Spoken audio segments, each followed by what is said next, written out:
Okey, petang ni kami ni apa ada grup ni ice fishing team test kolam apa nama kolam ni? Kayu ada pasal. Kayu Ara Pasung. Ini yang dua ekor ni first time ni yang dua orang ni dah berapa kali. Master ni dua orang ni. Yang ni level supervisor ni. Yang ada lesen dia lain baju juga. Okey, untuk buat ikat perambut ni okey kita tengok dulu lah. Okey. Ikat perambut ni. Okey, ini nama ikatan dia tansi ke benang ikatan Albright.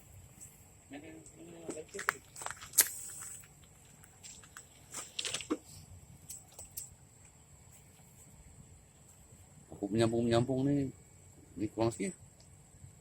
Okey. Oh, gitu. Boleh tapi saya kurang percaya. Kan? Aku terlepas ni.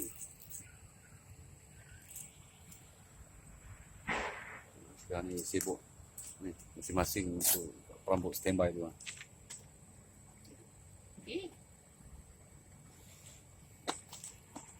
Pasti masuk kat situ kan? Oh. Tak pendek kan? Mana? Tak.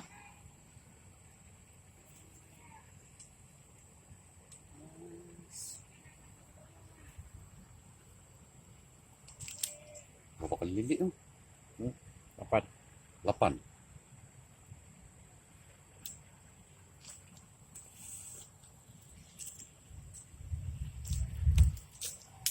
Ni tak payah betul. Mana? Tak payah betul. Tak payah. Tak payah. Dia tahu. Itulah pakai ni dulu lah. Macam lesen dia kena pakai.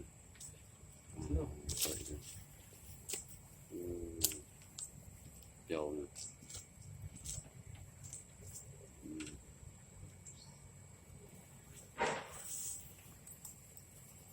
Gimana? Gimana tu? Bagi dia basah. Basah. Ada ni. Pemotong.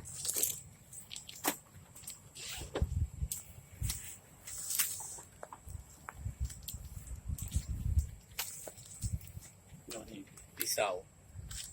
Tu nak siang daging. Kau tengok. Ni betul kan kau? Ada pisau lagi kan. Ni berapa banyak ni? Later. Berita eh?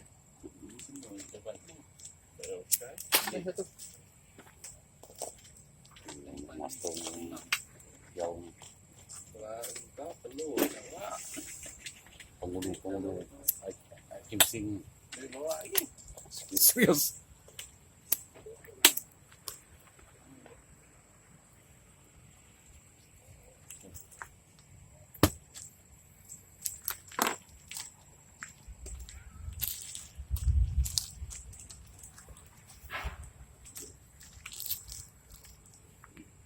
Okey. Oh, kira ni satu jangkar lah.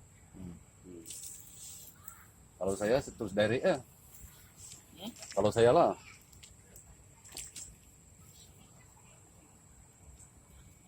Beres. Oh, tak pakai kiri ya? Tu direct. Terus direct lah. Mana ni? Betul tu.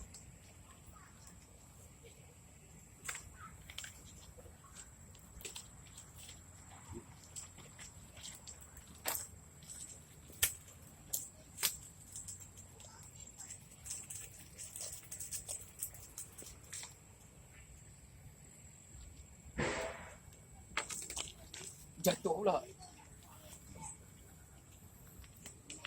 Mata.